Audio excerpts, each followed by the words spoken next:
All right, it's 10 o'clock. Well, actually, it's 10:02, but that's fine, right?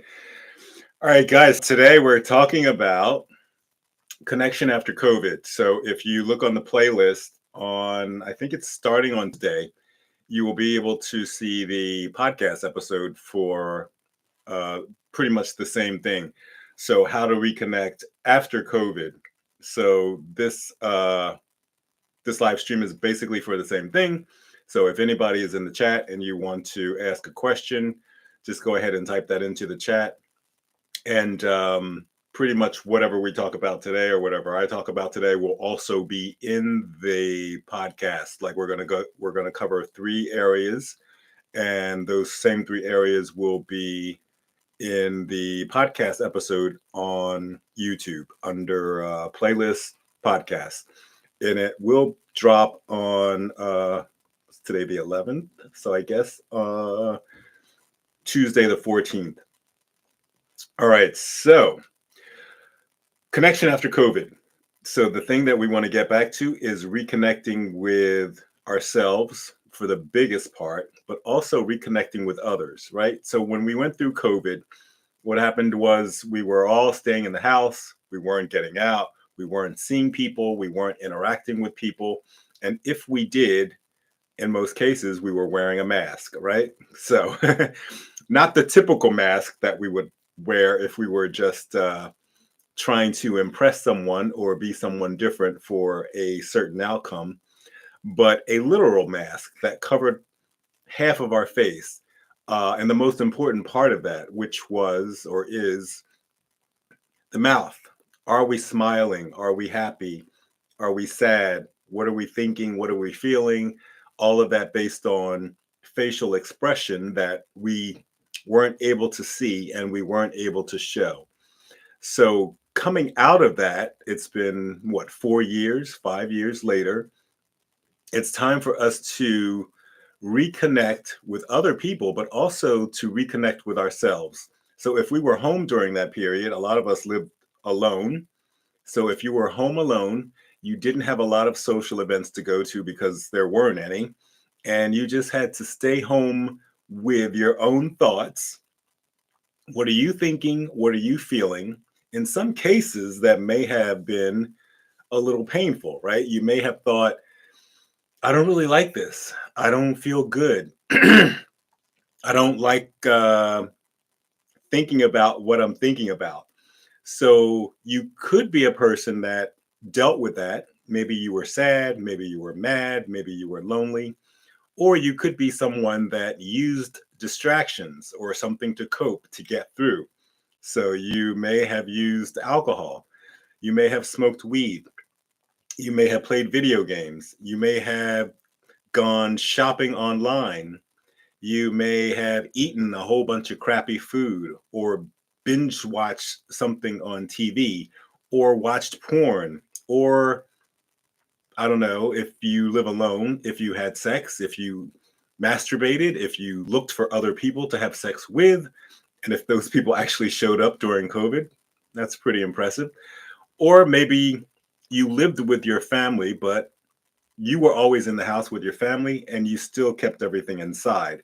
And because you kept everything inside, maybe you also used certain types of coping mechanisms, drinking, smoking, video games. Whenever you had a chance to go back to that thing that took your mind off of the things that you were feeling that you didn't want to feel or the thoughts that you didn't want to think, you moved over to those. You know, you watched something on TV or you scrolled on your phone.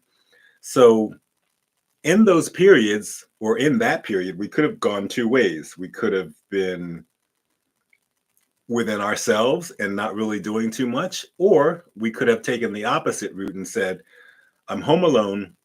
I'm thinking all these things. How can I feel better? How can I think better? So maybe you turned to like reading books or watching videos or listening to audiobooks and kind of figuring out why you're thinking and feeling the ways that you're thinking and feeling and what you can do to feel better. So that's kind of like the positive side of reconnecting or connecting with yourself in a time where there weren't a lot of people around and there was not a lot of social events taking place. So, if you were in the space where you were distracting yourself with substances or other activities, now is a time to actually connect with yourself for the first time. And that's one of those where you go back to videos, reading books, sitting in silence, meditation. What am I thinking? What am I feeling? Self inquiry. And that's a really good one. That's one that I use very often. What am I thinking and what am I feeling? And just kind of sit there in silence. Sometimes I will sit in my car. Sometimes I will just sit in my bedroom. Sometimes I'll sit in the living room.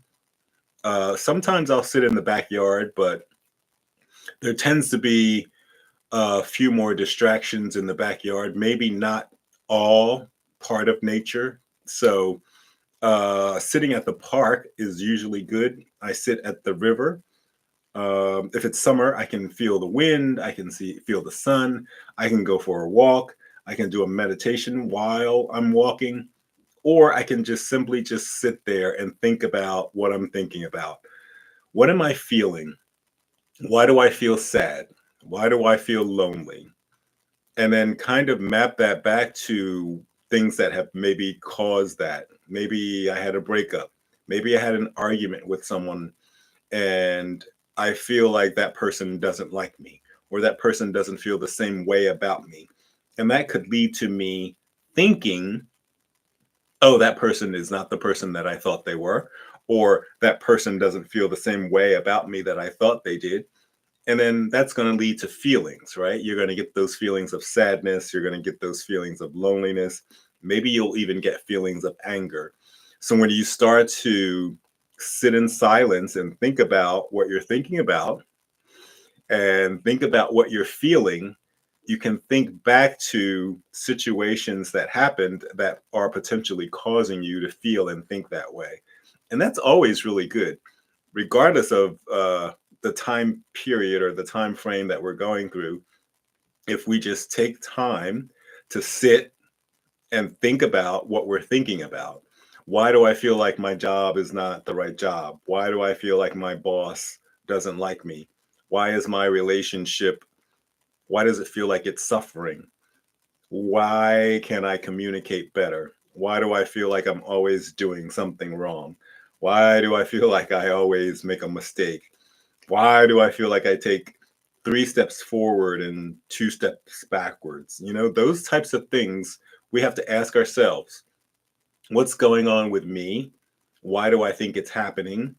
How often has it happened? And then think, what can I do so that it doesn't happen in the future and so that I don't feel this way in the future, right?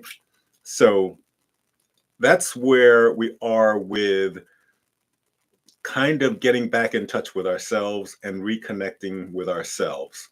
You can meditate, you can sit in silence, you can read books about it, you can watch videos about it. Um, and like I said, one of the biggest things for me is just kind of like sitting in silence and figuring out what I'm feeling, why I'm feeling it, thinking about how my day went, how my week went. And then once you figure that out, you can kind of set the intention for how you want your week to go next week, or how do you want the rest of today to go, or how do you want tomorrow to go. So when you think about that and you're kind of conscious of it and you look forward to, oh, I want to be in this state of mind, I want to feel like this, it's a little bit easier because sometimes we just kind of go through life and we're just like, we're out there and we're doing it and we're not really thinking about what we're doing, why we're doing. And that's where we kind of get caught up in these thoughts and feelings that we don't really want or that don't really serve us or that we're not really happy with. So, setting an intention about how we want to feel, how we want to think, and how we want the day and the week to go is always very important. So, the second aspect of that reconnection is connecting with other people. So, after COVID, things started happening, right? We started having social events. We started going out more. Restaurants were open, stores were open. We could do things. But there are a lot of us that got so caught up in being alone, staying alone, that we just kind of kept those habits going. I don't need to go out. I don't need to see people. I don't need to meet people. I don't need to talk to people. I just text. I don't need to call. Calling is always so much more important. It's such a great connection.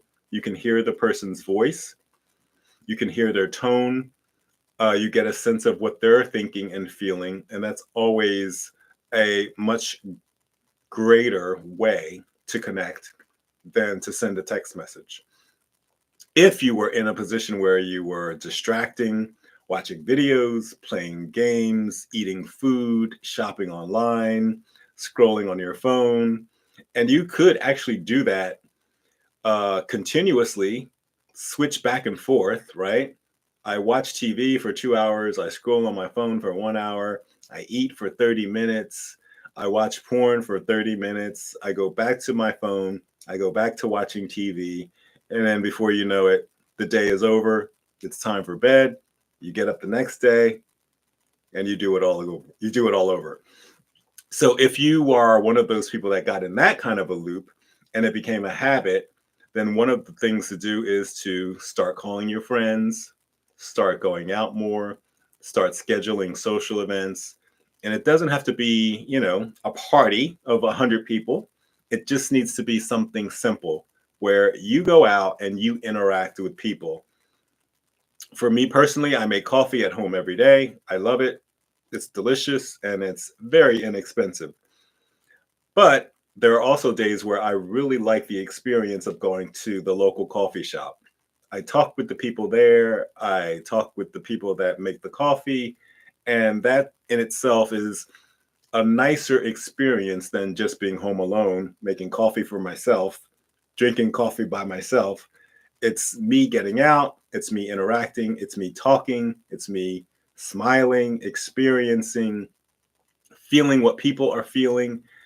And just that interaction is enough to kind of like make my morning a little more bright, a little more exciting versus I get up every day, I make coffee, I drink it at home, and then I do my thing, whether it's working on my regular work, working on YouTube work, working on fitness or going to the gym or whatever it is.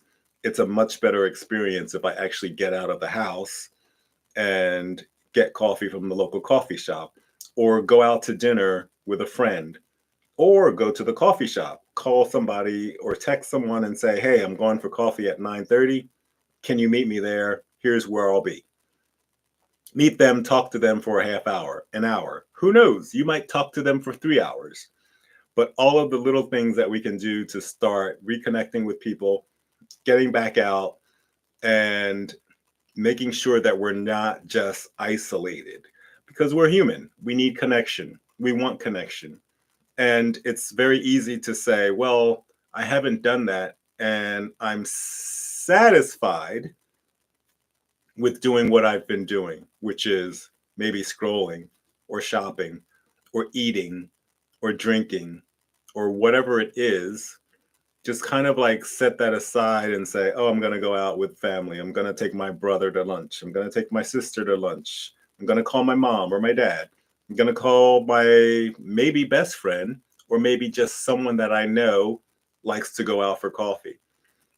I think we tend to overthink who can I call? When can I call them? Why would I call them? Instead of just saying, I want coffee. There's a pretty good chance this person might want coffee. Let me just call them and ask them. Or let me say to them, I'm going for coffee. Would you like to meet me? Can you meet me? Right? Kind of put it in a position where people feel like they're being invited to enjoy an experience with you versus them feeling like, oh, you're lonely, you need me, I don't have time, right? You kind of want to make it feel like, let's experience this thing together. Let's get together and share. Let's communicate. Let's connect. Let's have something that goes back and forth that means a little bit more than just sitting home and watching TV or scrolling on our phone. So you go from staying in the house, being isolated and alone, to reconnecting with yourself, understanding what you're thinking and feeling. And if you have questions about how to do that, more examples of how to do that, um, comment in the chat or drop a comment below. And then also reconnecting with others. And that can be coworkers. I know a lot of things are taking place on Zoom still.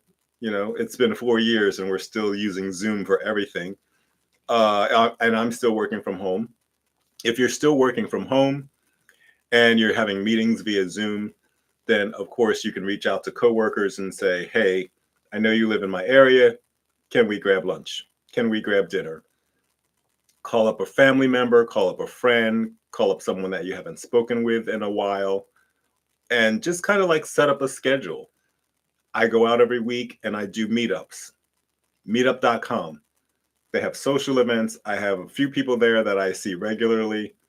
They are becoming friends. They're not really close friends that I would technically have in my phone that I text outside of the meetup, but at the same time, that's still building connections. If you see people at the gym, if you go to the gym, if you see people at the park, if you walk or run or jog or walk your dog at the park or in your neighborhood, kind of like strike up a conversation with people. Let people see your face, smile, make eye contact. And then slowly, like you'll build relationships. They don't have to be anything major, but just the fact that we're connecting, we're talking, we're communicating, those are very important things for us as humans. And it's time for us to kind of start moving back in that direction of reconnecting, communicating, being in person, hearing the person's voice, hearing their tone, seeing their face. Are they smiling? Are they angry? How are their eyes looking? How are their teeth? How are their lips? All of those things are part of the human connection.